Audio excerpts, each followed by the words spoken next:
for a second. And then who was it after that? Manchester Orchestra when we recorded Lost in the Woods. Or no, the album before Lost in the Woods. Then I wanted to be Old Portugal. Before they... Okay. And Portugal the Man. Portugal the Man. Their first few records changed my life. Dude, I remember seeing Circus Survive in high school, and they like played a show where all the guys playing the music were on the side, and then Anthony Green, who was the front man, was like this very charismatic guy, and they just had a projector playing over no lights, just him, and he was like doing his thing in the middle and singing. And I think that was one of the first shows where I remember being like, I want to do that. Mm-hmm. And that was kind of like the first time that I remember thinking that specifically. But yeah, and then it moved on to like Manchester and Portugal, and then we discovered old music like the Beatles and. Okay. So have you guys like been friends for like ever, or just you said you guys when you were a senior you played in a band together? Was it just kind of around then that you guys had met, or was that like 2013, 2012? When we first met?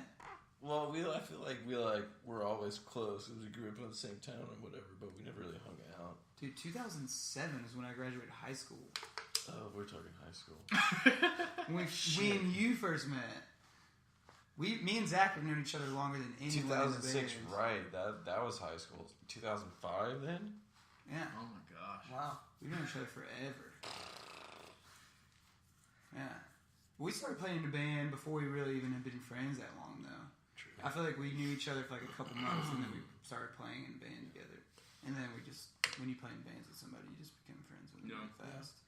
So, what was guitar y'all's first instrument that you guys like picked up, or was it like another thing that kind of like turned into guitar? No, it was guitar for me. Guitar? Yeah. I mean, I played saxophone in the middle school band, but I didn't. Do you ever just pick it up and just jam out? Actually, we did. This guy who was in Blackbird Studios in Nashville has this school that you can take to learn recording. It's actually a pretty cool program, but so their final project is they have to record a band, and he wanted us to come and record a song, and I had my saxophone and I like learned all the notes. And I actually went in there and recorded it, but it just sounds like a goose. It doesn't sound good at all. So it didn't make the final, or did it? Well, it was just like I don't know. He sent us the mix and it was in there. It was kind of low, I guess, but we didn't use it or anything. Gotcha. It was just like his little project, I guess. Gotcha. How many songs have you guys like recorded that like have never, like I guess, seen the light of day for like a show or something, or that you just have sitting in your back pocket for, I guess, a rainy day? Interesting question. A lot more than we probably even realize.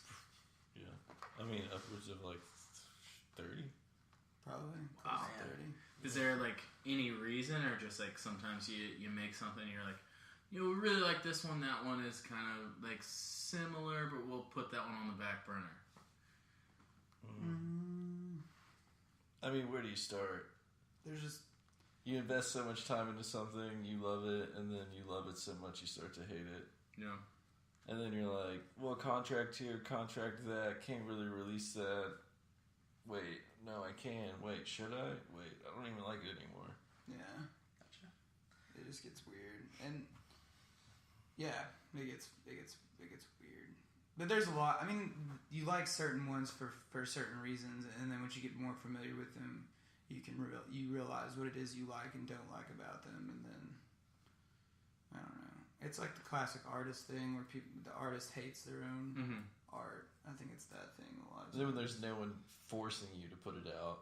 Yeah. It just never happens. No one's asking for it. It's not like you have a deadline where you need to put out. We need 12 songs. Like, well, we could give you 12 songs. Yeah. If we had to smash them out. Yeah. Yeah, I don't know. It's weird. It's like, what do you do? I feel like our biggest strength, though, as a band is songwriting, if anything. Like, that's one thing that I think individually and as a band comes very easily to us. Whether they're, like, awesome songs or not, I don't know. But as far as, like, putting songs together and being able to, like, construct an idea, I feel like I feel like that's something that I would say is one of our strengths. Yeah. Well, that's kind of a great segue for the next question. It's like, what does the writing process look like for you guys? Because I know, like, because they're super big in the film industry, and it's like there's a lot of hours just like sitting in front of a computer hoping that words appear. But you know, like for you guys, you like kind of just wake up and you're like, I've got it. This is what this is, or is it a lot of just like sitting around until it happens? Both.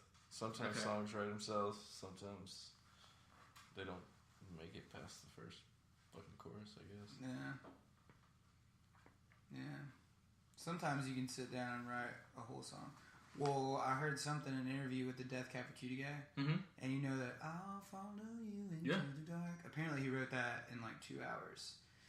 He said that he would make himself sit down every day after they got into a professional point or something, and he would try to write a song every day. And so that day, he just sat down, and he said that one just like came out.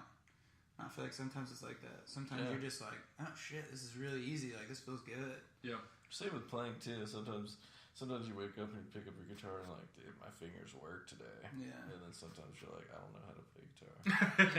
So is it, as far as the writing process for you guys, do you ever have like, so is it the music first that comes into your head, or like as you're kind of like just maybe playing around the guitar, you hear something that you like, or do you ever just like get hit with like a lyric that you are like, I gotta fit this into a song somehow, let me write music around it, that type of thing? I'd say it's all of it. Sometimes you're inspired by a phrase. Sometimes you're inspired by the music. I would say more often than not, it's music before the lyrics. Not that that's always the case for everyone, but for us, it's always for me. Anything that we would have heard that was like something that stuck out in your mind lyrically first, that you were just like, I'm trying to think of one of like Pigs Are Pigs, like not that was like a song, but like a song that like we've listened to and that was the phrase first or like a lyric first that you were like, I gotta put that into a song. I think band meeting in the car was something. Yeah, maybe that one. That would probably be the best example of that. Because that was something we said one day when we were like going to the van before a show or something. And it was like something we started singing, and then it was like, we had this song, dun, dun, dun, you know what I mean? It was like, that was, at first, that was just like the fake lyrics until we came up with something else. And then everybody was like, dude, that should just be it. And we're like, alright. So, I'd say that's probably one of the only... Yeah, usually someone says a riff, and then just jam. Yeah. Okay. Formulate it. Gotcha. That's super. That's super awesome. That shotgun's hit me right where it hurts. Yeah. Kind of going back into the fun things. You got any silly like guilty pleasures? Oh, guilty pleasures, chocolate. Okay. You a dark chocolate or a milk chocolate? I just have a weird relationship with chocolate. Okay. Just eat it all the time. All the time? Yeah. It's just fun. That's a guilty pleasure. That's about it, man. Yeah. Just the everyday grind. Gotcha. Now, I mean, do you work somewhere outside of obviously this? Oh, yeah, P.F. Chang's. Okay. Pays my bills. Absolutely. Thank you. Shout out. Works for them forever. It's a good place to work. Lots of good people over there. Yeah. Have you always been in food? Huh? You always been in the food industry? Yeah, for the most part. On them jobs everywhere else, but most of the time we're serving tables, bartending. Yeah. Here and there. Is bartending as fun as it looks? I would say sometimes. Yeah. Because like it looks super fun and like super cool because like that's something that you can do everywhere, but also like I feel like the food industry's perk is that you get to make your own schedule. Yeah. You know what I mean? Yeah, that's I'd say that's kind of like the perk of that. You're like, I need to work, so I work more, pick up a shift. Oh. Or you're like, I need to go play a show. Hey, someone pick up my shift. Yeah. You ever have to be somebody's therapist while you're bartending? I don't really talk to people much. Just So we're asking him about like guilty pleasures. Like, what's a guilty pleasure of yours that you just like? Guilty pleasure. I always blank when it comes to these questions. I'll think of something when I hear it. I'm like, this is a guilty pleasure, but I can never remember it when it comes time to say it. Because it's so silly. Because like one of my big ones is like I like to get in the car like for a long drive and just listen to the Frozen soundtrack. Oh my god, that is a guilty pleasure. I didn't know that's that a good one. A guilty pleasure for you. I used to. There was a time, that's a good one. Probably like 2 years ago or so. It was over the summer, and I went back home, and one of my friends, his dad, like works on a farm, and so we were just like working in the fields, like pulling weeds and stuff, and the whole time we would just be listening to the Frozen soundtrack on repeat. God, how did you do it? Yeah, I just can't singing along, man. Just singing along. One man's guilty pleasure is another man's torture. Dude, I cannot listen to that. It just sounds absolutely awful. That's hilarious. That's a just, really good one. It gets me, man. It gets me in a mood. I don't know if I have one that good though. I wish I did. The Frozen soundtrack. I don't know what mine is. I like the Sound of Music. Is that a guilty? But I'm not really guilty good. about that. Yeah, that's the thing. It's like, Wear I that guess one. also I don't feel guilty about eating that much chocolate. yeah. No, that's not a guilty pleasure. That's a normal pleasure. A lot of people like Oh that. right. A guilty pleasure would be like if you like sticking chocolate up your butt or something. Oh. He's like, Oh right, no, I hate that. What Don't I do do that. with my chocolate doesn't matter to you. Right, like I said earlier, it's not weird. He doesn't feel guilty about that. Well, I don't know. What else? Yeah. I don't feel guilty much. It has its benefits. Yeah, I feel that. Oh, we're about to hit an hour. Yeah. So, I think this has been super great. yeah, it feels pretty good. Super awesome. Hour it is. Yeah. Yeah. You guys want to tell us where we can find you? Like on social media and stuff? Yeah, everything is Behold the Brave, so just straight up. I know Google that. somehow we lucked out and no one had the Twitter name, no one had the no one had the website name, no one That's had. nice. So everything we have is literally just Behold the Brave. If you just search on Twitter, Instagram, website, what the fuck else is there? Bandcamp, Tumblr. Oh, you guys even got a Tumblr. Yeah, it's a bit Damn, that's abstract. intense. I don't know if the MySpace is still working. It might not be there anymore. Okay.